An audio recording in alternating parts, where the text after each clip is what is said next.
Leonardo DiCaprio é um dos maiores atores de Hollywood desde os anos 90, provavelmente em toda a história. Astro desde a adolescência fez filmes extremamente famosos, como Titanic, O Lobo de Wall Street, Ilha do Medo, A Origem e o ganhador de Oscar, O Regresso. Também fez muito dinheiro, recebendo em média cerca de 35 milhões de dólares por cada filme que fez, mas ele não é comentado apenas pelas suas atuações. Também coleciona algumas polêmicas nesses mais de 30 anos, sendo visto como mulherengo e um péssimo namorado, além de ser considerado o primeiro convidado de qualquer festa do Diddy, segundo o próprio. Who's the person that's number one on that invitation list?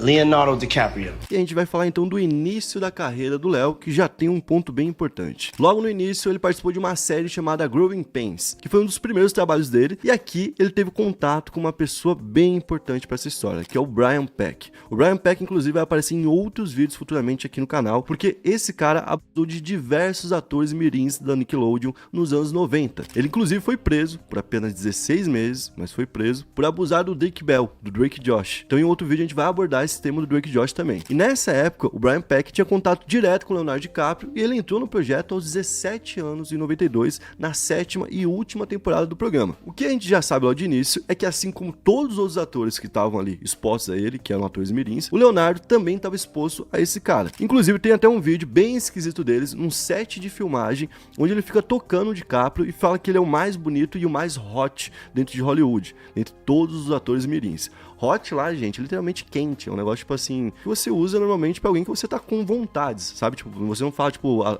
aleatoriamente isso de uma pessoa que é muito mais jovem que você, que é, inclusive, um menor de idade. Tipo, tendo um desejo sexual pela pessoa, né? Isso, ninguém ia chamar, por exemplo, sei lá, o Faustão não se referiria a Melody como quente. Nossa, essa menina é quente, olha o corpo dela, Sim. sabe? Tipo, porque tem um respeito que todos têm que ter. Mas pra ele, naquele momento, não. A gente sabendo de tudo que rolava naquele tempo, me parece que o DiCaprio realmente viveu muito exposto a ele. Ainda mais, segundo o próprio, ele sendo o mais bonito na visão desse cara, que era um abusador dentro da Nickelodeon e um abusador dentro de Hollywood. Esse cara ficou 16 meses preso, como eu falei. Tipo, ele chegou a ser preso, mas ficou muito pouco tempo. E o que pesou muito pra isso foram 40 cartas de atores que foram enviados pro juiz, pedindo pra que ele não fosse preso, contando como ele era uma pessoa boa de se trabalhar, pessoas que tinham trabalhado com ele durante a vida. Uma dessas pessoas foi Joanna Kers, que trabalhou junto do DiCaprio nessa série quando ele era criança, só que depois tanto ela quanto esses outros atores, em grande maioria, né, se arrependeram de ter escrito essa carta porque descobriram quem era o cara. No início eles falaram, não, isso é um absurdo, esse cara não fez isso. E aí começaram a aparecer mais denúncias e mais denúncias e mais denúncias e no fim todo mundo ficou meio que arrependido. Tanto é que a Joanna aparece em um documentário contra esse cara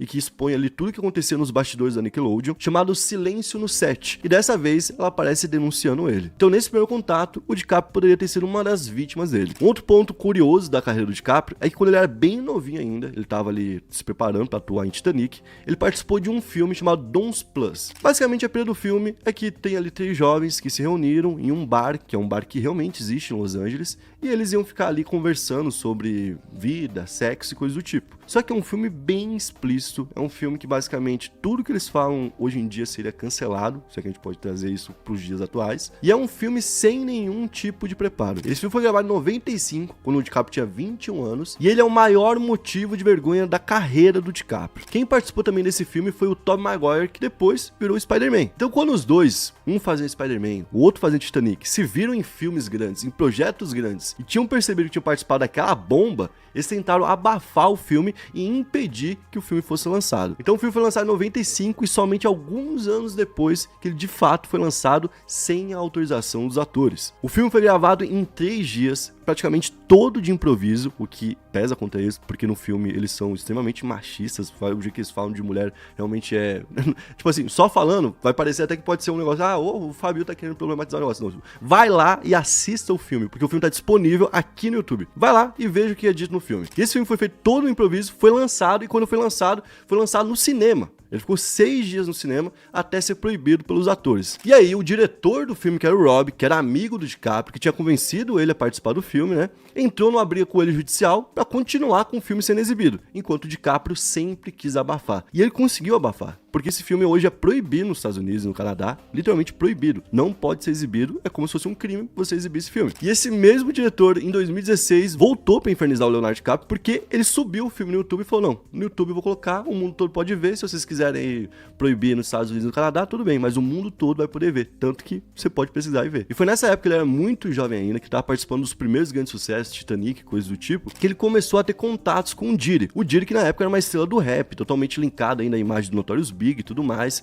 e que aos poucos estava entrando também na indústria e estava formando um grande nome. E cara, ele realmente frequentou essas festas. O que é dito por ele, e o que foi dito já depois que começaram a aparecer as acusações contra o Diddy, é que ele não ia nos freak-offs, que ele ia somente na primeira parte das festas, que era a parte mais light. Só que tem muitas fotos em diferentes anos, em diferentes momentos, dos dois juntos em diferentes festas, inclusive em outros lugares. Por exemplo, se tinha uma premiação do Grammy, que do nada tinha o Leonardo DiCaprio sendo convidado, e os dois estavam juntos no evento, é comum que os dois sentassem juntos. Então existia realmente uma amizade bem próxima. Tanto é que em 2018, o Diddy foi entrevistado pela Vogue, e ali perguntaram pra ele quem seria o convidado número 1 dele pra qualquer festa que ele faria. E quem que ele responde? O DiCaprio. Então, o DiCaprio seria o número 1 para todas as festas dele. Who's the person that's number 1 on that invitation list?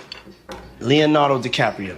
Pô, isso é problemático, né? No meio do que a gente tá vivendo, né? E tipo, ele não pode nem vir agora e falar assim, eu não conheço o Diddy, eu não conheço. O Diddy falou que ele era o número 1, tá ligado? Não, e fala que realmente não conhece, nem teria como, tem um monte de foto, vídeo e tudo mais. O que ele tentou alegar? Que ele não é amigo do Diddy há um bom tempo, que inclusive ele realmente frequentou as festas e tudo mais, lá em 2003, 2004, até mais ou menos por ali, né? Só que, em 2019, no aniversário de 50 anos do Diddy, ele tava lá de novo presente. Então, esse contato que ele alega que cortou totalmente, ainda tava rolando mais recentemente. E por isso, né, por conta dessa situação, da relação dos dois, muita gente começou a questionar outros pontos da vida do DiCaprio. Como, por exemplo, quando ele fez um leilão beneficente, inclusive, que é, né, algo bom. E ele sorteou 2 encontros, cara. Chega a ser engraçado porque, tipo assim, realmente, se ele só fez isso no acaso, foi muito azar. Porque ele sorteou 2 encontros. Um com Harvey Weinstein e outro com Kevin Spacey. Os dois sendo acusados de abuso sexual, certo? Então, 2 encontros com 2 caras acusados de serem predadores, né? Algo problemático, de novo. E além disso, existe toda uma crítica feita, principalmente pelos americanos, quanto ao DiCaprio na escolha das namoradas dele. Porque ele é um cara, como a gente falou, que é muito famoso desde novinho, né? Desde que ele tem 17 anos, ele tá na TV, já ficou muito conhecido. Todo mundo falou, pô, esse menino é muito bonito e tal, vamos dar uma chance pra ele. E de lá pra cá, ele já teve 22 namoradas públicas, tá? Fora públicas, os peguetes, né? Então, se para pensar bem, 30 anos, né? Até que na média dele, pô, porque ele não faz questão nenhuma de respeitar nenhuma namorada. Isso é um negócio que a gente tem que deixar aqui também como aviso, né? E dessas, somente uma vez, só uma, tinha mais de 25 anos. Então a galera falou que o DiCaprio tem o limite dos 25. Quem que foi essa única? Foi a Rihanna, que na época tinha 27 anos, e ele já tinha também seus 41 anos, certo? Ele também nunca teve um namoro muito longo, tirando o relacionamento que ele teve com a Moroni, que ele conheceu em 2017, quando ela tinha 20 anos, e que por coincidência ele se separou quando ela completou 25 anos. Nossa, olha que suspeito, mano. Por conta disso, virou até piada, tem camiseta, tem a galera que faz bolo pra quando a pessoa completa 25 anos, escrito, velho demais pro DiCaprio. Porque, tipo, a pessoa já não poderia namorar mais com ele. E ele sempre foi visto por todas essas mulheres. Pô, tem muita gente famosa. Tem a Gisele Bündchen, tem a Naomi Campbell, tem a Rihanna. Tipo assim, muita gente muito famosa. E ele sempre foi descrito por elas como uma pessoa que não valia nada. Um cara que era mulherengo, que não respeitava ninguém, que conservava péssimos hábitos, como o uso de todo tipo de entorpecente. E uma das pessoas que esteve com ele foi a Gisele Bündchen, certo? Uma brasileira. Então ela já falou sobre essa relação, inclusive. Quando ela tinha 20 anos, ela se relacionou com ele. E ela chegou a falar sobre a relação no livro Lições. Meu caminho para uma vida significativa. Ela escreve como ela mergulhou naquela época em uma síndrome do pânico, onde ela ficava o tempo todo com o coração palpitando, onde ela tinha que ficar fumando para poder aguentar ali o pique dele, que fumava o tempo todo, bebia o tempo todo, que ela quase não dormia para aguentar o pique dele também, e que para ele aquilo tudo parecia um negócio muito comum. Ele continuava bem, ele continuava como quando ela conheceu ele, e ela só ia piorando cada vez mais. E ela disse que nessa época ela quase se jogou do seu apartamento. Olha que doideira, cara. Ela quase tirou a própria vida por conta de tudo isso que estava rolando com o DiCaprio. Quando ela passou então por esse episódio de quase tirar a vida, ela decidiu que ia terminar com ele e que ele não era mais compatível com a vida dela. É um cara que, como a gente falou, parece muito menos criminoso, né? Tudo que a gente falou, quanto ao Diddy, por exemplo, que tá envolvido em vários casos que já estão estruturados e que parecem de verdade que tinha toda uma estrutura para cometer esses crimes. Mas é um cara que tem péssimos hábitos na hora de se relacionar com as mulheres e que também era muito próximo desse cara que agora tá sendo visto como o grande monstro de Hollywood. Pessoal, recado rapidinho aqui, a gente tem uma parceira que é a Stake. Se você ainda não conhece a Stake é um ótimo local para poder acompanhar esportes. Você gosta de futebol? Gosta de Fórmula 1? Gosta de NBA? Gosta de lutas? Você pode acompanhar tudo isso em um único só lugar, de graça, sem ter que botar nenhum centavo, certo? É só clicar aqui embaixo, vai ter um link. Nesse link vai abrir já com o nosso cupom, que é o cupom Planeta Novo. Você faz sua conta lá e já pode assistir o Brasileirão, a Libertadores, a Sul-Americana, a Premier League, a NBA, Fórmula 1, a todo tipo de esporte. E bom, lá dentro também você pode fazer suas apostas, porque a Stake é literalmente uma das 3 maiores do mundo e tá totalmente regularizada aqui no Brasil e tá seguindo todas as regras desde sempre. Então se você é maior de 18 anos e tá podendo, tá com um dinheirinho aí a mais, sobrando uma bobeirinha aí, 30 pila, 20 pila, vai lá, faça sua bet na Stake, mas vai lembrar, gente, sempre com responsabilidade e com dinheiro que não vai fazer falta. Se o dinheiro tem compromisso, não usa pra isso, beleza? Justin Bieber, o garoto prodígio do YouTube que se tornou um fenômeno global, teve desde cedo milhões de fãs e a vida totalmente aberta ao público, mesmo quando não queria. Com o passar dos anos, os limites de Justin foram ficando mais claros e ele se envolvendo em problemas com paparazzis e famosos, em todos os locais possíveis. Foi uma fase realmente complicada para ele, que mais recentemente teve uma mudança em sua vida apoiado na fé. A vida de Justin Bieber parecia tranquila até o dia 16 de setembro, quando seu amigo Diddy acabou se tornando protagonista do que pode ser o maior escândalo da história de Hollywood. E isso obviamente o colocou de volta em um conflito interno. A gente vai começar falando sobre o início de tudo, né? Onde o Justin Bieber começou a aparecer pelas primeiras vezes. Tudo começou lá em 2007, quando o Justin Bieber tinha apenas 13 anos naquela época, né? Ele morava em Stratford, no Canadá, e ele postava alguns vídeos dele no YouTube cantando covers de alguns artistas que eram muito famosos naquela época, como por exemplo Neil, Chris Brown e Stevie Wonder. E só pela lista a gente consegue ver que tu precisa ser minimamente bom, né? Pra poder alcançar o vocal desses caras. São 3 caras que cantam demais. Ele era um garoto que era criado numa família separada, inclusive foi algo que destacou depois, a gente vai trazendo uma outra parte do vídeo. E ele foi criado pela mãe dele, a Perry, que teve desde sempre ali uma influência muito positiva para ele dentro da música. E ele também, desde pequeno, abraçou essa ideia e teve muito interesse pela música. Tanto é que ele ganhou uma bateria, e foi a primeira bateria dele, aos 2 anos de idade. Imagina, aos 2 anos de idade começar a tocar bateria, mano. Pois é, aos 2 anos de idade minha mãe tava fazendo o quê? Né? Aí, mãe. Parabéns. Pô, mas ter coordenação motora pra tocar a bateria aos 2 anos de idade, quer dizer que o moleque já era um prodígio, né? No mínimo, né?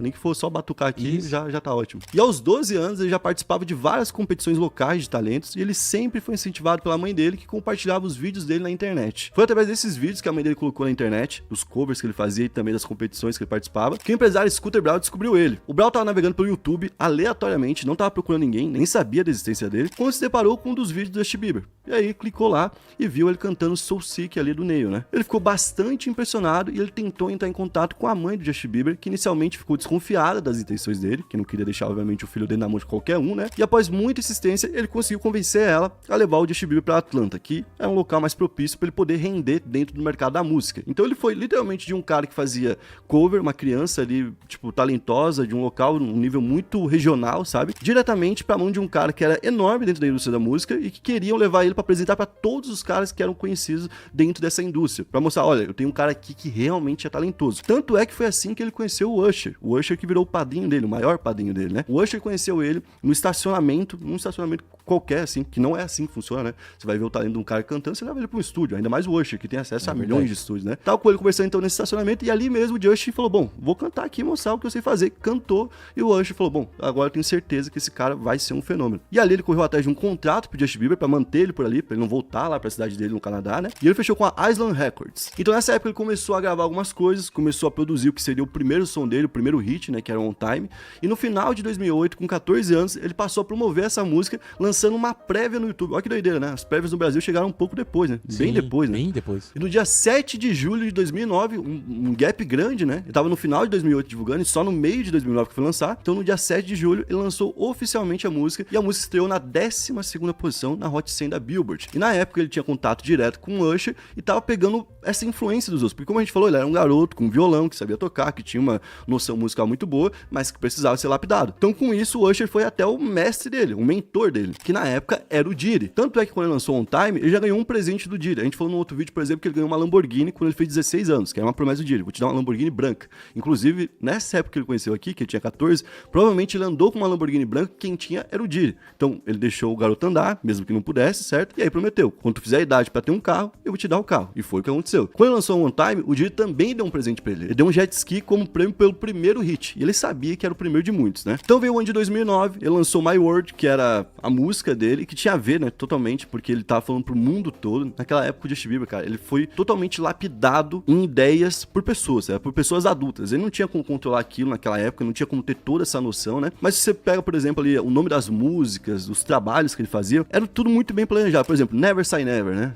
Sim. Nunca desistir. Era uma vibe muito positiva, sabe? Era um negócio de ser carinhoso com garotas, de ser respeitoso, de ser um jovem positivo, de ser um jovem feliz. E com isso veio uma cobrança muito forte nele. Porque já que ele tá pregando isso, né? Teoricamente, porque como eu falei, tinha uma direção ali com ele, ele teria que cumprir isso. E ele lançou então o EP dele, My World, e no dia 17 de novembro de 2009, ele vendeu ali 137 mil cópias nos primeiros 7 dias, numa época que já não vendia quase nada físico, né? Era bem na época da migração, que todo mundo tava indo pro YouTube de fato.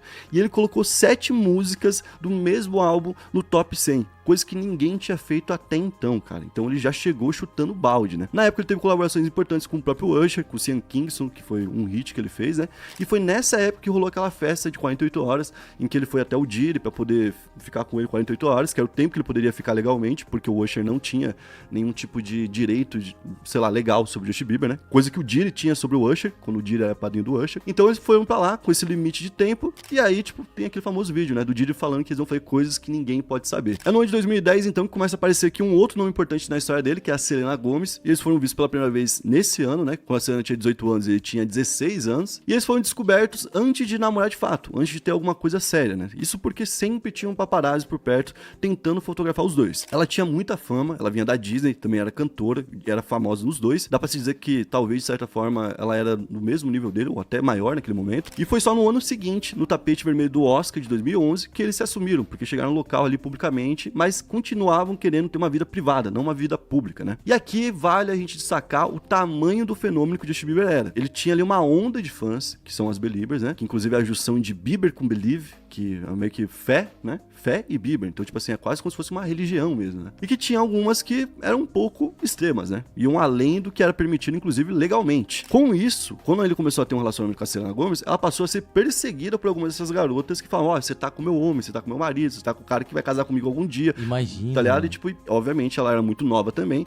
e sofreu com isso tudo. E só pra gente ter uma noção de quantas pessoas eram, em 2014, teve um levantamento feito pra descobrir quantas pessoas se autodenominavam Beliebers, só lá nos Estados Unidos. E com isso a gente teve um número de mais de 40 milhões de pessoas, gente, Meu que se Deus. auto-intitulava Belieber. Então, tipo, Caramba, mano. é um negócio bem alto, é mais de 10% da população americana.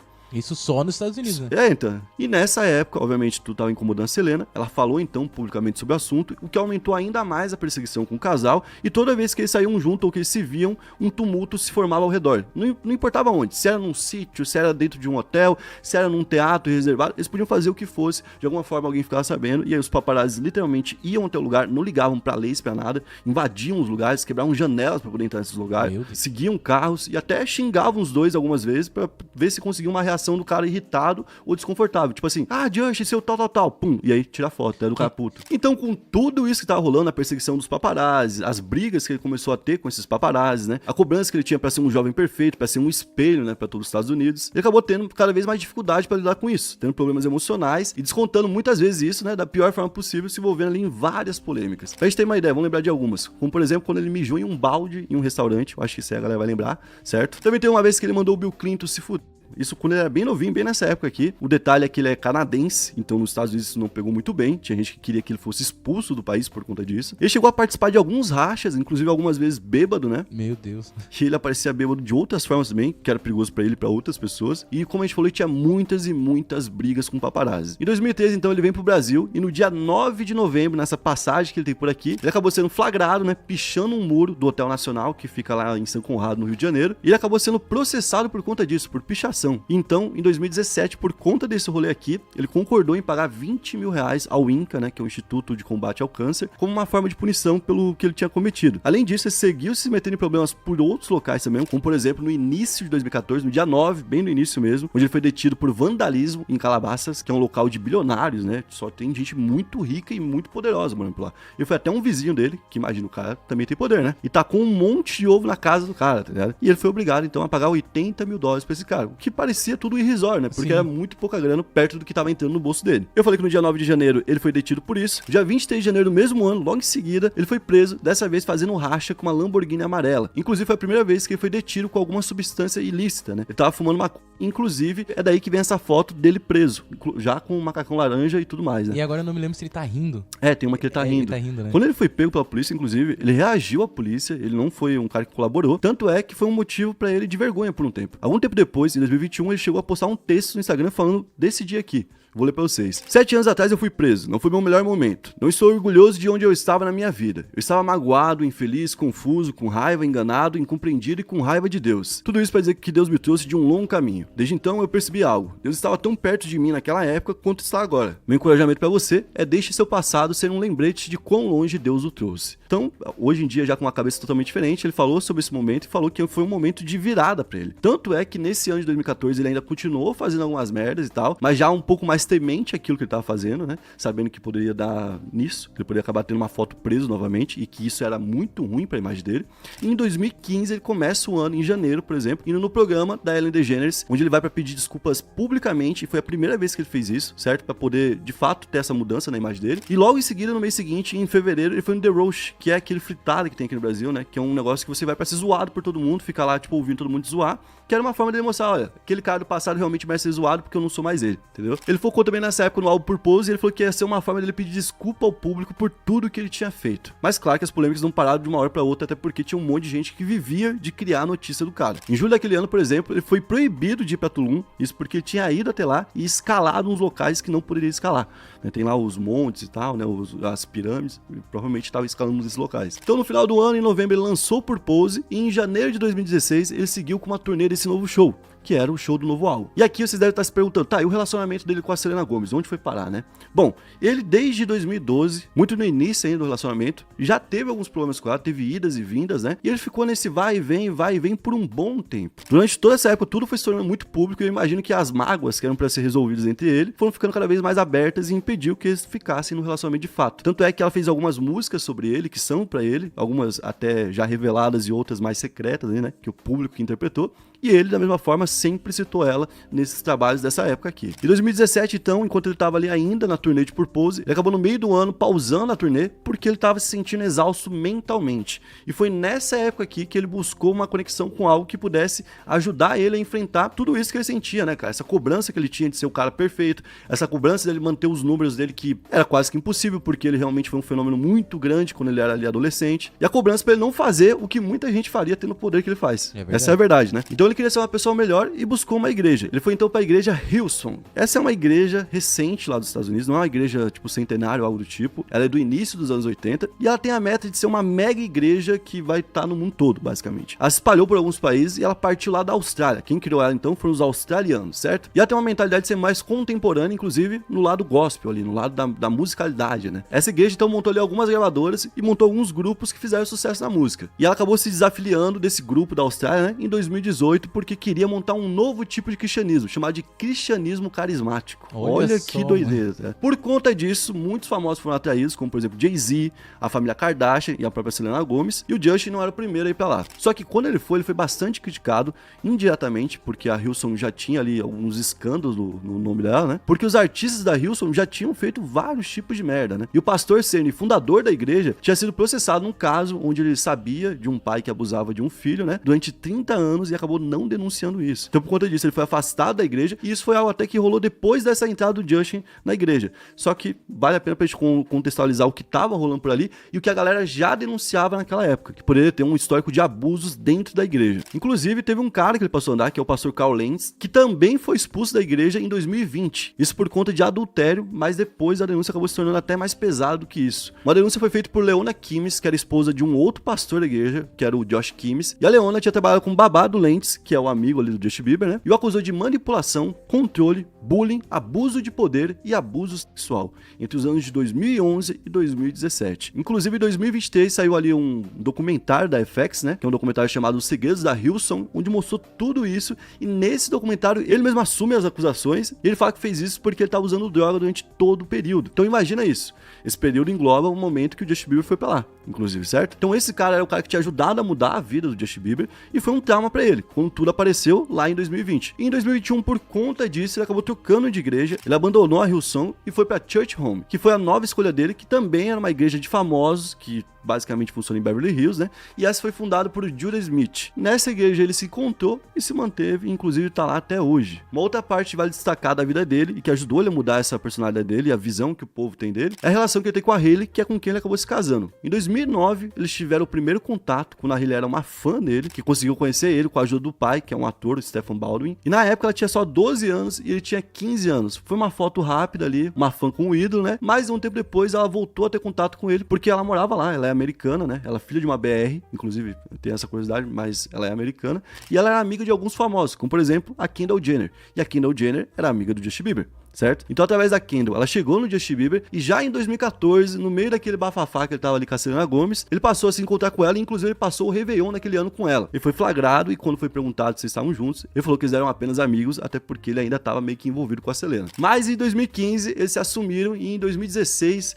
eles vieram revelar que estavam em um relacionamento aberto. O que aí, gente, foi também uma doideira, porque foi pouco antes dele ir pra essa vida de igreja, né? Então, eles falaram que era melhor ter um relacionamento aberto, que aquilo ia funcionar melhor, porque ele ia sair em turnê, porque eles eram muito jovens e que provavelmente ia acabar rolando alguma traição. Bom, logo depois a gente sabe que veio um término dos dois e o motivo seria uma traição. Então esse relacionamento aberto em algum momento voltou a fechar e não ficou fechado, certo? Eles voltaram a ficar juntos em 2018, casaram no papel no mesmo ano, já com essa mudança dentro da igreja, né? E em 2019, eles se casaram na igreja. O Justin passou a ter uma vida mais privada, mais saudável também. Muita gente vê hoje ele uma pessoa mais em paz, né? Com tudo que vem acontecendo. Ele ainda tem muito sucesso e recentemente, nesse ano, no dia 23 de agosto, nasceu o filho dele, o primeiro filho, o Jake Blues Bieber. Jake Blues Bieber. Esse aí não vai passar nunca, né, despercebido. Não tem mais nenhum outro Jake Blues Bieber. E bom, recentemente, a gente teve todo esse bafafá envolvendo o Diddy, né? Envolvendo o nome dele, envolvendo o que o Diddy poderia ter feito com ele, que é até algo que a gente já abordou em outro vídeo, que vai estar aqui pra vocês poderem assistir. E com tudo que saiu, ele acabou ficando de novo ali muito mal, né, mentalmente. Inclusive, ele se isolou com a família dele. No momento, ele não quer contato com ninguém. E ele se diz muito, muito triste com o Diddy, porque ele descobriu muita coisa que ele não sabia, obviamente. Então, inclusive, a gente deve esperar uma distância pública dele, de shows,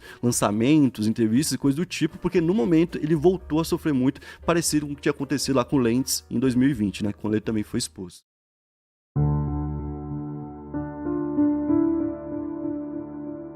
O mundo das celebridades está virado de cabeça para baixo, desde que começaram a surgir fortes relatos e evidências sobre Sean Combs, o Diddy, preso sob acusações gravíssimas. Desde então, histórias da carreira de Diddy vêm sendo levantadas, envolvendo muitas pessoas famosas, inclusive o rei do pop, Michael Jackson. No vídeo de hoje, então, vamos te explicar essa história.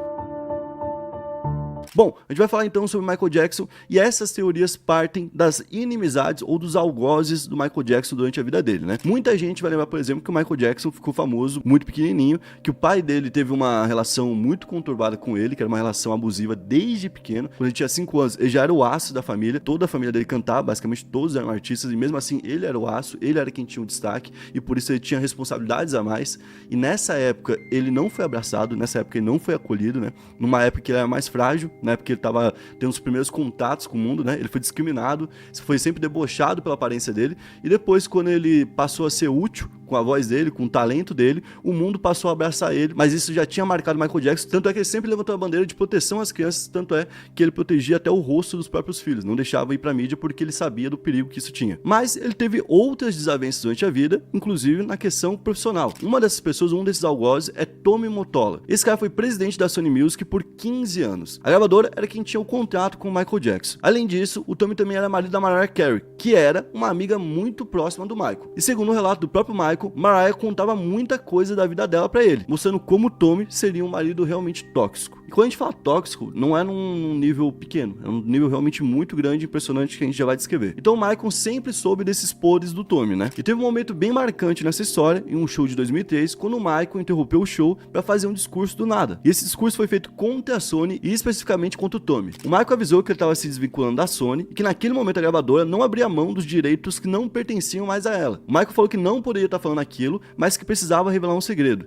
Ele inclusive pediu para que todo mundo que estava na plateia não gravasse, que ninguém filmasse o que ele estava falando, mas depois ele falou, bom, não ligo, gravem. E aí ele começou a contar que a Mariah tinha se divorciado do Tommy, que ela tinha contado que o Tommy tinha feito com ela, que ele era um homem bem ruim, que perseguia ela, que grampeava o telefone dela, olha só como realmente vai para um outro nível, né? E que ele era um ser humano horrível, e que eles, Michael e Mariah, precisavam continuar a jornada deles até que ele fosse destruído. Então, tipo, palavras realmente muito fortes. Ele chega a chamar o Tommy de demônio no meio disso tudo, né? E além dessa relação que ele tinha conturbado com um cara que mandava na Sony, o Michael era um cara importante dentro da Sony. Então era uma relação de igual para igual. Era uma relação que toda vez que eles precisavam se encontrar, era colocada em teste. O Michael tinha uma grande participação no catálogo da Sony, com vários artistas realmente bem grandes, como por exemplo o Beatles. E aqui surge a teoria então que para poder adquirir essa participação que o Michael tinha, a Sony ou até o próprio Tommy estariam dispostos a fazer alguma coisa ou qualquer tipo de coisa para forçar o Michael a vender essa sua parte. Enquanto vivo, o Michael chegou a vender 25% do que ele tinha em 2006, mas ele não vendeu completamente e continuou com a maior parte. Porém, o restante foi vendido após o falecimento dele no valor de 750 milhões de dólares, o que pra gente foi considerado realmente algo bem abaixo, até porque a gente tá falando da Sony. Imagina, só você ter um pedaço do Beatles,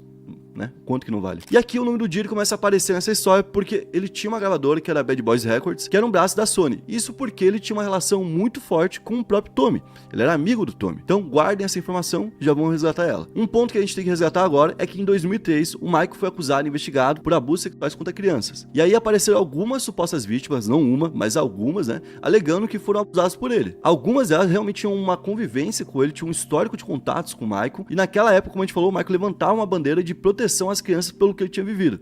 Então foi realmente algo bem chocante. Em 2005, após 2 anos de o mundo falando disso, de todas as formas, fazendo piada, fazendo filmes, sátiras e tudo mais, o Michael aparecendo em clipes como referência, sendo citado em músicas, tudo que podia acontecer envolvendo o Michael e falando sobre esse assunto aconteceu em 2 anos. Depois de 2 anos de investigação, o Michael foi então inocentado. Algo que talvez muita gente nem saiba, né? Outra coisa que talvez muita gente não saiba é que a investigação descobriu que as supostas vítimas tinham sido pagas para poder acusar o Michael. Bom, e quem teria pago por isso? Não se sabe até hoje. Não se sabe então quem teria pago esse dinheiro, mas a gente sabe que existiam pessoas interessadas na queda do Michael. Ou pelo menos da moral do Michael, né? E aqui entra uma acusação que, por enquanto, realmente, gente, assim, ela é muito rasa, não tem uma ligação direta do Diddy com o Michael, né, de alguma forma. O que tem é uma ligação muito forte do Diddy com ao redor do Michael, e a gente vai explicar isso agora. Tudo se apoia basicamente nessa ligação que ele tinha com o Tommy Mottola, com a Oprah, que a gente vai explicar por quê, né, que é importante para a relação, e com o Harvey Weinstein. A Oprah era também uma inimizade do Michael, ela criticou muito o Michael durante todo o caso da acusação, né, e quando ele foi inocentado, ela continuou criticando ele. A Oprah também tem um detalhe importante, porque ela teve contato tanto com o Jeffrey, daquela outra pirâmide que a gente já contou aqui no canal, tanto com o Diddy, que tá agora envolvido nessa pirâmide,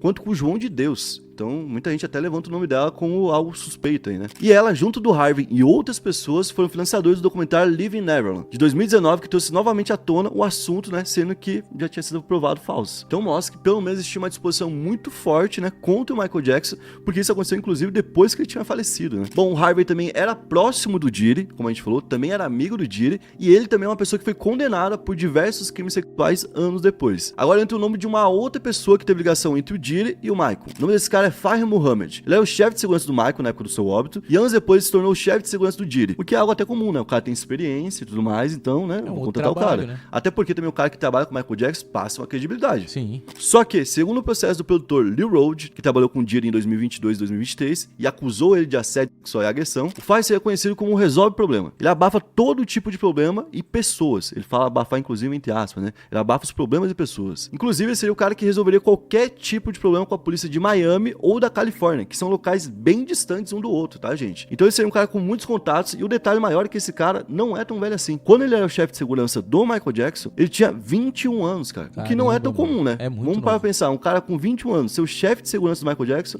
não é algo que a gente espere, né? Mas enfim, o Lil Rode chega a citar um caso que aconteceu em 2022, onde o Diddy, ou o filho do Diddy, porque isso também foi encoberto pelo próprio Fahim, teriam atirado em um amigo do filho do Diddy. Isso no banheiro de um estúdio. Então rolou o tiro, tanto o Diddy quanto o amigo dele sumiram no local, o Lil Rode com outras pessoas ajudaram a fazer os primeiros socorros, o cara foi atendido de uma forma paralela para não ir pro hospital e explanar tudo, e o Fahim acobertou toda a situação. Então, tipo assim, imagina, né?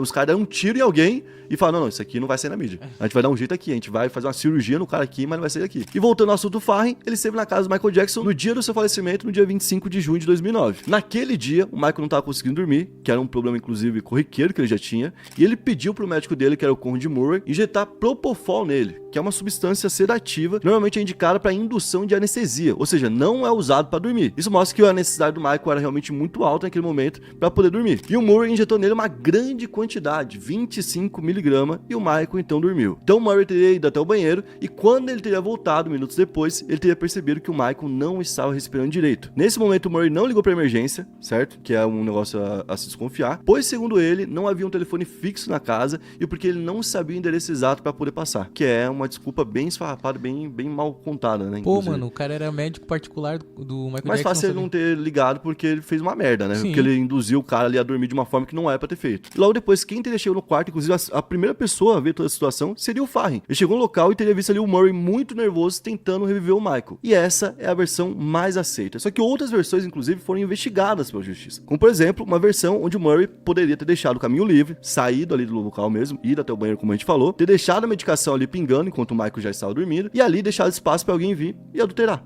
Se você adultera minimamente ali, você gira ali o conta-gotas, né? O conta-gotas começa a distribuir a medicação mais rápido. Como é uma medicação muito forte, ele teria alguma reação e ele poderia então perder a vida. Só que nada foi contado durante toda a investigação que apontasse de fato para isso. No fim, o médico Murray foi condenado a 4 anos de prisão, ele cumpriu 2 e foi liberado em 2013 incondicional. Nessa época, como a gente falou, o Farren era bem mais novo, tinha 21 anos, não tinha muita experiência. E o detalhe é que tanto ele quanto o Murray foram contratados na mesma época. O Murray também não era um médico de longa data do Michael e ele começou a cuidar na mesma época que o Farren entrou e se tornou o chefe de segurança. Ah, pode crer. Então por isso que ele deu aquela desculpa de não saber o endereço, né? Pois é. Outro ponto que faz muita gente desconfiar nessa teoria de que o Farren estaria envolvido de alguma forma é que ele conseguiu enriquecer muito nos últimos anos. Ele fundou um grupo de investimento imobiliário e só pra gente ter uma ideia, ele deu de presente pra um filho dele, que completou 13 anos, 161 metros quadrados. Isso na Califórnia. Tá que ligado. deve valer pouco, né? Essa empresa que ele montou então, que deu muito certo, se chama Oasis e ela foi cofundada pelo Farren junto de Michael Amir. Quem que era Michael Amir? O Michael Amir era o assistente pessoal do Michael Jackson. Isso na época que ele faleceu. Bom, e posteriormente ele foi trabalhar com quem? Justamente com o próprio Diddy. Então por isso que muita gente levantou essa suposição. É um negócio que é muita viagem. Toda vez que a gente vê surgindo esses assuntos mais polêmicos, né, o Michael volta à tona, porque a morte dele não é aceita até hoje. Eu acho que talvez é essa sensação que fica, tá? Tipo, poxa, o cara foi muito cedo. Tem que ter alguma explicação do além, né? Sim. Por que esse cara foi tão cedo? Não é possível que foi só um cara que errou ali a medicação e ele faleceu. Mas de fato, esses indícios, né, que não são provas, são indícios. Esses indícios que são caminhos até algo, né, são muito fortes. E são muitos. Tem muita gente que estava próximo do Michael naquela época, que a gente olha e fala, por que esse cara tava lá? Como, por exemplo, o caso do Farren, que tinha 21 anos, por que esse cara tava lá? E tem as questões do próprio Michael. O Michael chegou a reclamar da segurança dele, porque em algum momento ele perdeu o contato com os caras, não sabia mais quem eram as pessoas, e ele falou que ele se sentia sequestrado o tempo todo, porque ele não podia sair. Se fosse sair, os caras falaram, não, passou segurança, você não pode sair. E eram pessoas que ele não tinha contato, não tinha confiança. Então ele tava numa situação de novo, que ele não tinha o que contar e se sentia isolado. Tanto é que nesse dia ele pediu para ser dopado, e no fim, a gente acabou perdendo o Michael. Antes de continuar aqui, a gente queria falar um pouco da nossa parceira. Se você ainda não conhece a Stake é um site para maiores de 18 anos, para quem curte acompanhar aí jogos como, por exemplo, Premier League, Fórmula 1, NBA, jogos aqui de times do Brasil, na Sul-Americana, no Brasileirão. E tudo isso você pode ter acesso criando sua conta lá. Você vai criar sua conta com o nosso cupom Planeta Novo. Vai entrar, essa parte é de graça. Você já pode assistir os jogos, tudo isso sem vírus, certo? E aí a gente tem as bets lá que, se você for jogar, obviamente você tem que ter responsabilidade ao fazer isso. Lembrando de novo que é para maiores de 18 anos. Essa parte que você tem que fazer daquele jeito, né? Pra se divertir. E não é um negócio que vai mudar a sua vida. Não mudou minha vida. Não foi isso que mudou minha vida. Então, não vai mudar a sua vida, certo?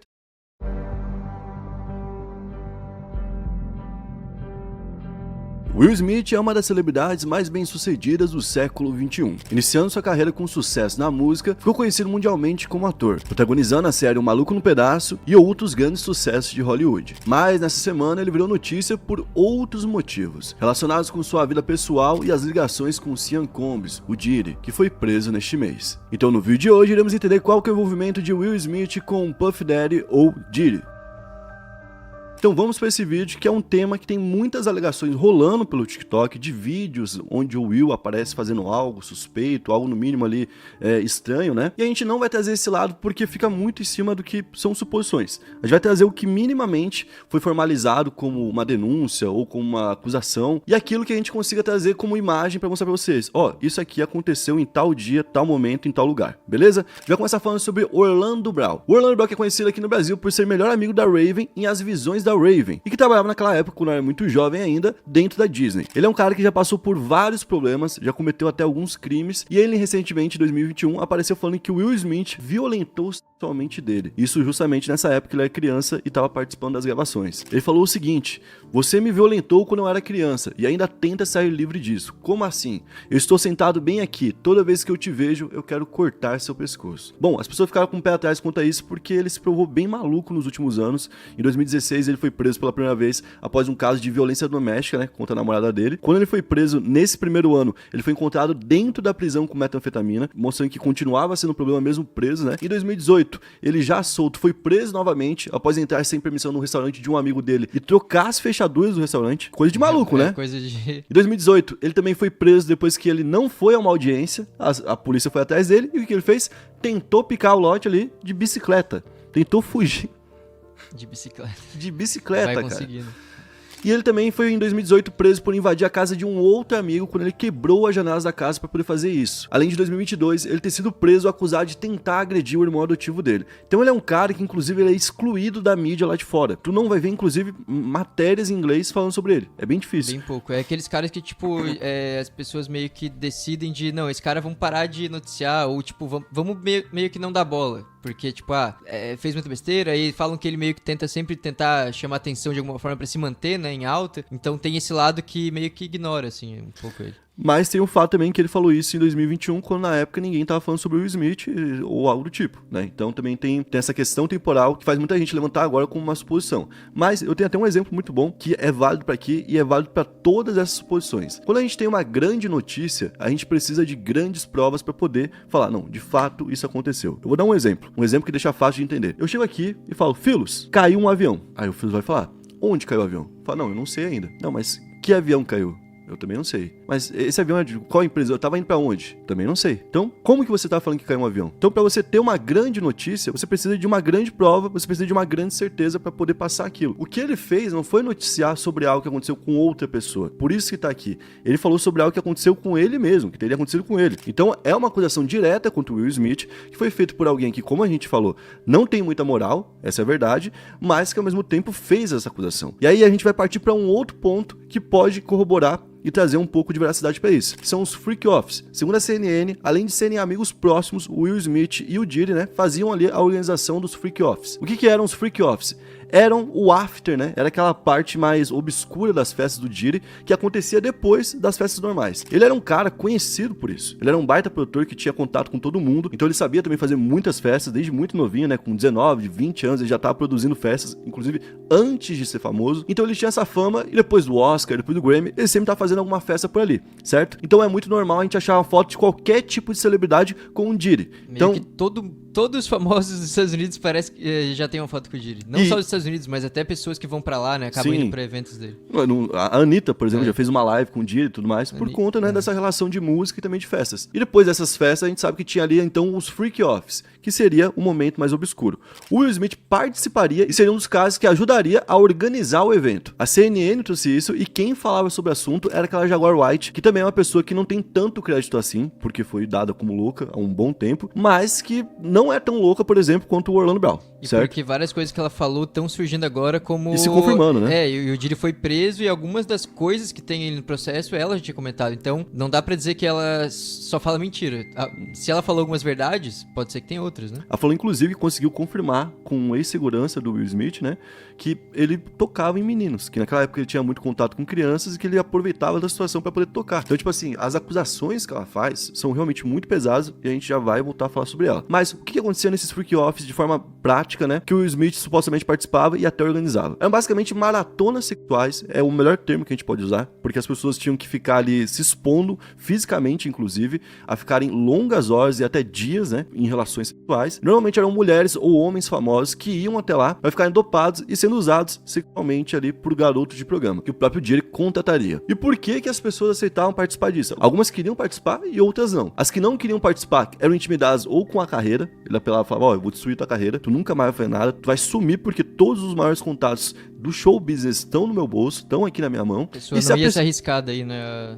Mas tinha gente que se arriscava aí. Tem gente que se arriscou e falava assim, não, então tá, foda-se, vai lá, acaba com a minha carreira, mas eu não vou participar dessa patifaria aqui. Ele pegava, então, literalmente armas pra poder fazer isso. A polícia encontrou na casa dele 3 AR-15s com número de série raspado.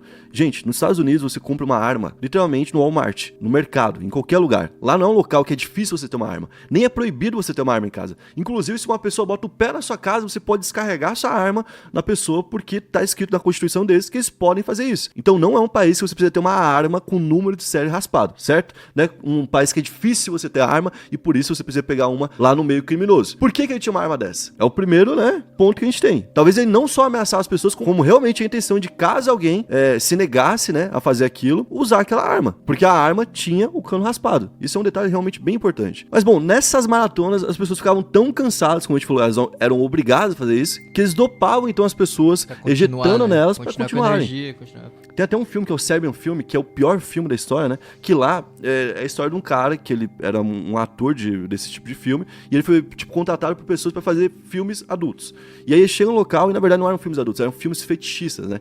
E aí ele é dopado pra não perceber o que tá fazendo e só ficar ali gravando e satisfazendo esse tipo de pessoa. Basicamente, cara, é a mesma coisa, porque o Diddy também ficava gravando esses freak-offs, certo? Então, agora que a gente sabe o que é um freak-off, e a gente sabe que o Will participou de um freak-off, né? É realmente um negócio que pesa muito contra ele.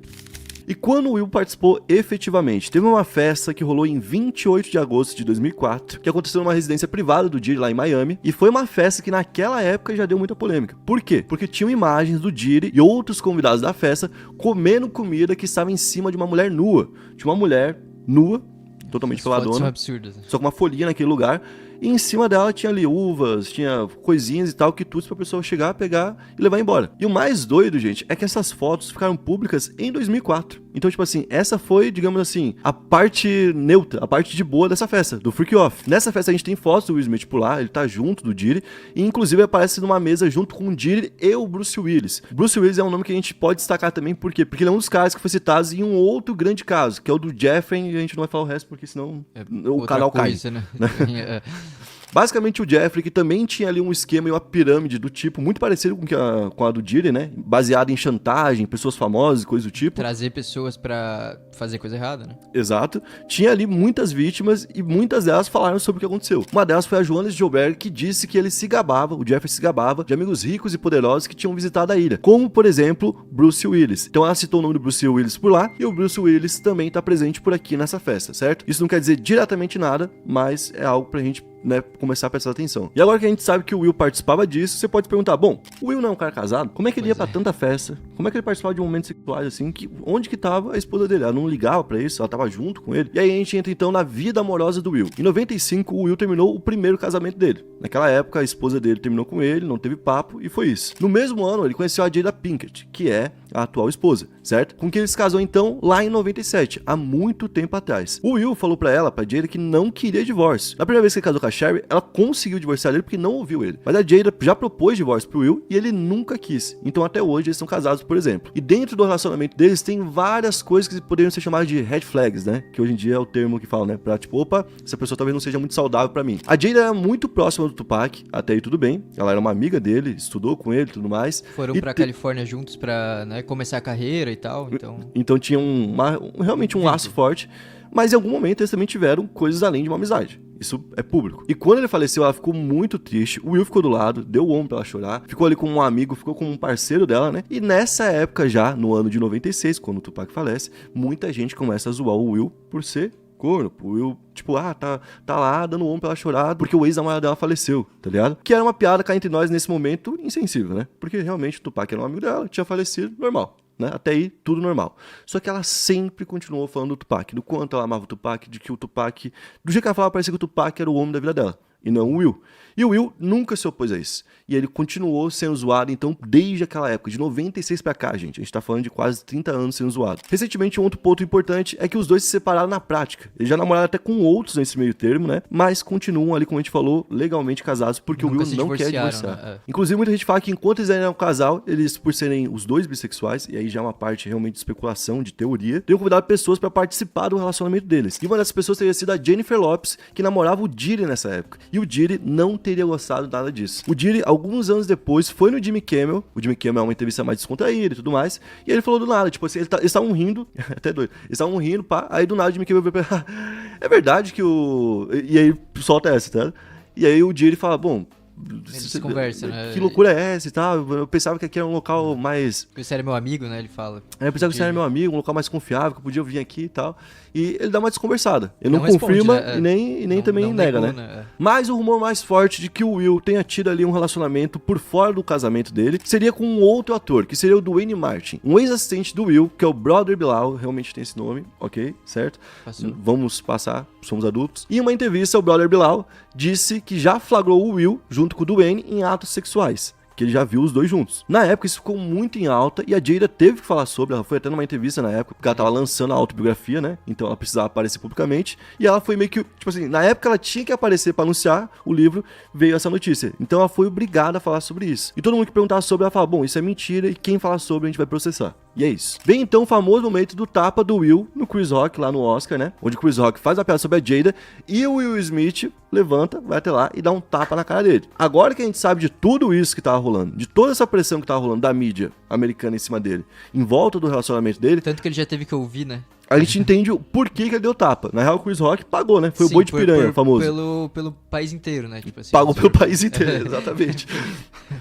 E nessa autobiografia que tinha saído naquela época, tinha um ponto bem importante pro Will que o Chris nem chegou a falar e que se falasse, aí eu acho que tinha realmente rolado briga de fato. Ela falou que tava num outro relacionamento com outro cara, o August Alsina, que é um rapper que também canta R&B, né? E o Alsina hoje tem 32 anos, mas naquela época ele tinha 24 anos, enquanto ela tinha 45 anos. Então tinha uma diferença de idade e, inclusive, ele era amigo do Jaden, que era o filho dela e tinha a idade do filho dela. Que até então não é crime, né? Não chega a ser um crime. Mas o que chama atenção é que, tipo assim, ele era muito amigo do Jaden. Ele tava dentro da casa do Will e dela, né? O tempo todo, porque ele era amigo do filho. Então era uma pessoa meio que de confiança, que o Will provavelmente nunca viu como uma ameaça, entendeu? Sabe? Aquele amigo do filho. Tu tem uma imagem infantil do cara, mesmo que ele é adulto, Sim, entendeu? Porque tu pegou nessa fase. Sempre meio que como uma criança. Então foi uma traição muito grande e que, inclusive, ela revelou pra ele durante um bate-papo que foi feito ao vivo ali. Tava cara a cara eles falando um monte de coisa. Né? Numa entrevista, ele descobriu assim, gente, dentro de uma entrevista. Então, tipo, na época, todo mundo ficou tipo, nossa, tadinho do Will e tudo mais.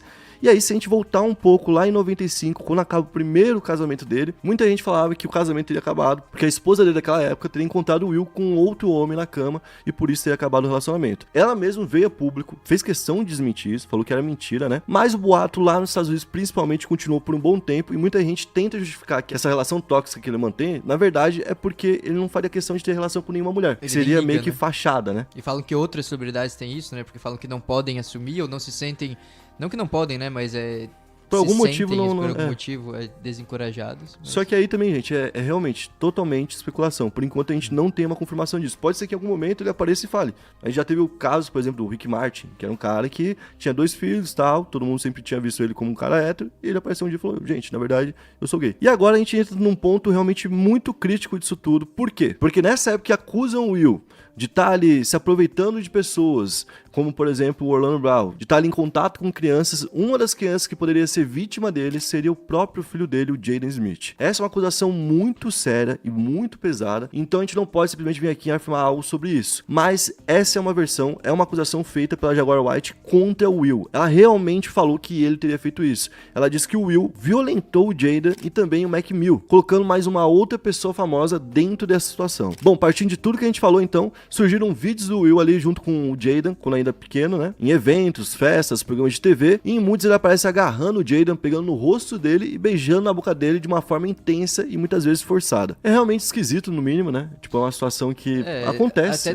Tem esse negócio de, tipo, tem pai que faz isso, né? Que pai e mãe que dá selinha no filho e tal, né? Que tem, tipo, é meio uma coisa vista como normal por muita gente, mas é que os vídeos, a forma que aparece, tipo, agora, né, cria uma sensação de... Porque você vê o Jaden desconfortável, vê ele realmente meio que, tipo... Que gera pelo menos um estranhamento, né? Como a gente falou, a gente não pode afirmar nada em relação à acusação da Jaguar ali, mas que gera um estranhamento Acho que é fato. Isso aí cara. Aí, tipo, tu começa a ver, por exemplo, bom, ele participava de algumas festas ali que hoje estão sendo investigadas com festas que podem ter sido criminosas. Ele tem alguns relatos contra ele de pessoas que são dadas como malucas, mas que estão tendo parte ali do discurso delas confirmado com o tempo, né? E ainda a gente tem a reação que o Jayden tinha quando começou a se tornar um homem, né? Quando o Jayden tava deixando de ser criança. Aos 15 anos, ele lutou pra conseguir a emancipação. Ele queria morar longe dos pais e viver longe, e ele não conseguiu. E agora, gente, a gente começa até a fazer uma releitura de algumas coisas. Por exemplo, tem um vídeo muito famoso do Jayden triste no barco com a família e o Will Smith rindo dele, entendeu? Esse vídeo, dentro de uma suposição dessa, é um vídeo totalmente macabro, né? Vira forte, né? Porque na época, às vezes, tá acontecendo muito com várias imagens, né? E pra piorar ainda mais a situação e fazer um outro link dentro de tudo que tá acontecendo, o Jayden sempre foi amigo muito próximo do Justin Bieber, que é um outro cara que tá sendo apontado agora como uma suposta vítima do Diddy. Então, poderia estar no meio disso tudo um outro bolo. Então, isso aqui é uma grande especulação, que tem algumas pontas que a gente viu, que são palpáveis, que são viáveis, e dão um trabalho pra gente poder confirmar pra vocês alguns pontos, como, por exemplo, trazer a data exata de um momento que ele foi até uma freak-off, né? Pra não falar só, tipo, o Will esteve por lá e não ter como mostrar isso pra vocês. Que foi exatamente no dia que tem aquela imagem da mulher nua, que é uma coisa que já é algo diferente. Gera um estranhamento também, né? Então, não é uma festa normal, não é, né? Que não é uma festa normal que tem. Não é uma festa que você faz com a sua família, né? E talvez você sinta falta de alguma coisa que você viu no TikTok ou em outro canal, mas se não tá aqui, provavelmente é porque era falso, certo? E eu vou deixar um recadinho. A gente tem uma parceira que é a Stake. Pra quem não conhece, é um ótimo local pra você poder assistir jogos. Se você curte NBA, Premier League, Fórmula 1, Libertadores, Sul-Americana e quer assistir num único local, vai pra Stake, cria sua conta, vai estar aqui embaixo um link, mas se você quiser abrir lá, abre lá sua conta, bota o nosso cupom Planeta Novo, cria a conta, é de graça, já pode assistir os jogos. Lá dentro você pode apostar também, é um local altamente confiável, que já tem uma parceria direta com essas competições, e vai lembrar que tudo isso você tem que fazer com responsabilidade e somente se você tiver mais de 18 anos, beleza?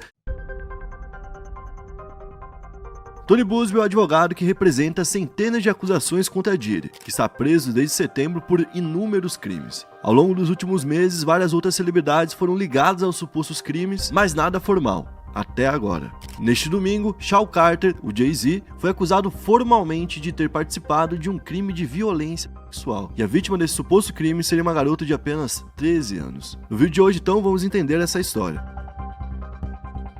E a gente vai falar sobre esse processo que foi divulgado agora no domingo, mas que é um processo que já está em aberto desde outubro. É um processo que já tinha sido aberto contra o Diddy e que agora foi reapresentado para poder incluir o Jay-Z como acusado. Basicamente, o processo alega que o Jay-Z, junto do Diddy, doparam e violentaram sexualmente uma menina de 13 anos em uma festa depois do VMA em setembro de 2000, lá em Nova York. A denúncia, inclusive, inclui uma outra pessoa famosa que estaria junto deles nesse momento, no mesmo local, assistindo tudo aquilo, presenciando tudo aquilo, sem fazer nada. Essa outra pessoa famosa seria uma mulher que estaria ali do lado, e aí já vem outras suposições. A gente tá falando do Jay-Z, por exemplo, uma outra mulher famosa que a gente vai ligar rapidamente, é o nome da esposa dele, que é a Beyoncé. Ou então, até mesmo, a gente pode fazer a mesma coisa pro lado do Diddy, né, que naquela época se envolvia com a J.Lo, com a Jennifer Lopez, e que pelo jeito é ela quem estava nesse local. A vítima que deu o testemunho alegou que naquela noite ela nem tinha nenhum contato com o Diddy ou com o Jay-Z e que na verdade tudo aconteceu de uma forma quase que acidental, né? Ela foi com uma amiga até o VMA pra poder ver as limusines chegando e tudo mais. Muita gente vai lá, né, pra ver os famosos chegando no tapete vermelho. E ela então queria um ingresso pra poder entrar no evento, coisa que ela nem tinha. Então perceba, não é que ela não tinha contato com o Diddy, ela não tinha nem ingresso pra poder entrar no evento, porque ela era basicamente uma criança, né? Então ela ia parando os carros e pedindo, me dá um ingresso e tudo mais, coisa de fã mesmo. Até que então parou um carro e falou, bom, tem um convite pra você. Vai até tal local, em tal horário, né, que no caso era a casa do Diddy, né, e o horário era depois da premiação, e lá a gente vai ter um after que vai ser o after do Diddy. E a pessoa que convidou não foi o próprio Diddy, seria um cara que tava nessa limusine, então, disse que ela tinha a idade perfeita e o tipo perfeito pro Diddy, que ele gostava de meninas bem mais novas, né? Então, né, algo já totalmente contestável. Então o horário passou e ela decidiu ir até o local. Ela então mentiu pro pai dela que ia pra um outro local pra poder ter a desculpa, né? Porque ela ainda era muito jovem. E ao chegar lá, ela assinou um contrato de silêncio. Olha que doideira, ela assinou um contrato falando que ela nunca poderia falar sobre o que aconteceu naquele dia. Assim que ela entrou então, ela pegou uma bebida na mão, que deram pra ela. É uma bebida que era metade amarela, metade vermelha, e que tinha gosto de suco de laranja, suco de cranberry e algo amargo no meio. Diz que ela bebeu essa única bebida e depois disso ela começou a ficar tonta, começou a sentir que não tava conseguindo mais ficar em pé sozinha, né? E foi até um quarto que tava vazio e deitou pra descansar. Só que quando ela entrou nesse quarto, ela não tava bem, então não lembrou de trancar a porta. e a porta então ficou aberta. E foi ali então que o abuso aconteceu, né?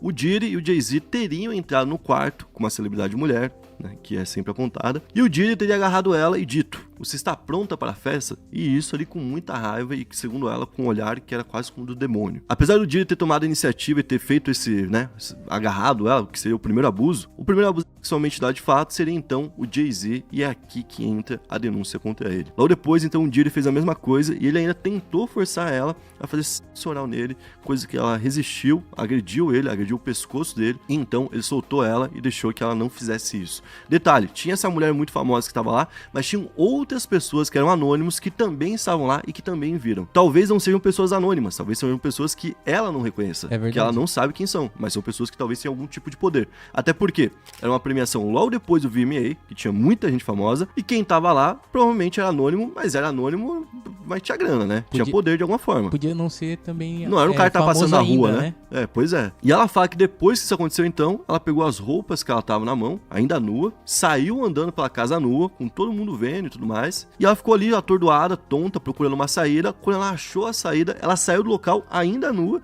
e aí começou a se vestir aos poucos, foi andando, até que ela encontrou ali um posto de gasolina. Nesse posto de gasolina, uma mulher viu que ela tava muito mal, ofereceu ajuda pra ela, né? Ofereceu o celular pra ela.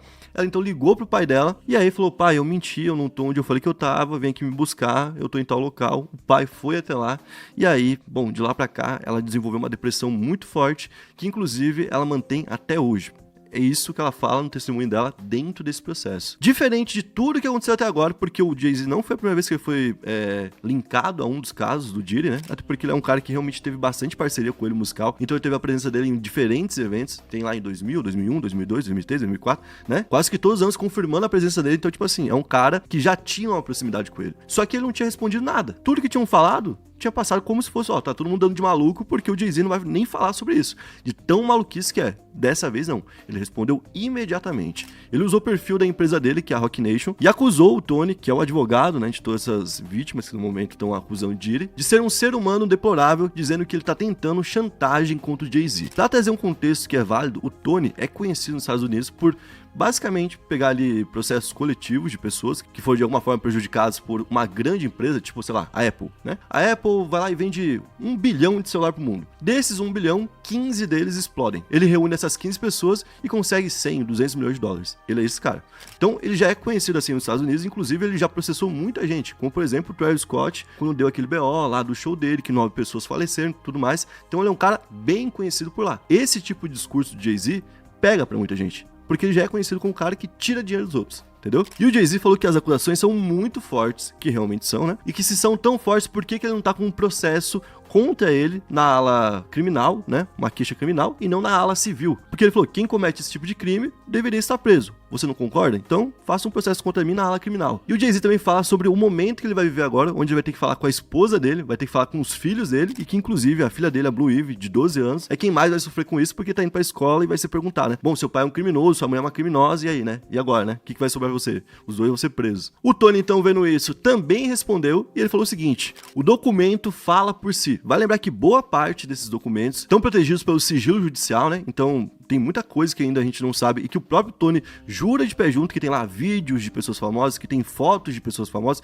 que tem testemunhos muito fortes contra famosas, né? Então, tipo assim, tá indo na linha do que ele falou. É um primeiro testemunho muito forte contra o Jay-Z, que é uma pessoa muito forte. E ele fala que o documento fala por si. Então ele tá muito seguro quanto a isso. E ele postou uma carta em aberto, junto com uma foto dele, da época que ele serviu no exército, falando: bom, não tenho medo de ninguém. E ele contou por que ele não tem medo de ninguém. Ele falou que os filhos dele, nesse momento, estão sendo perseguidos na escola, sendo procurados por pessoas adultas na escola, tipo, teu pai tá fazendo isso, hein, cuidado, sabe, tipo, meio que uma ameaça através do filho pro cara ver, opa, tá chegando meu filho, eu acho que eu tenho que parar, né? Que os clientes dele também estão sendo procurados pra poder, de alguma forma, ir contra ele, né? Voltar um processo contra ele, tipo assim, aqui, ele foi meu advogado, mas ele não conseguiu defender minha causa, então eu acho que eu fui mal gerido, fui mal defendido, então eu quero entrar com processo contra ele. Inclusive, clientes foram até o Tony falando: olha, me ofereceram suborno pra entrar com processo contra você.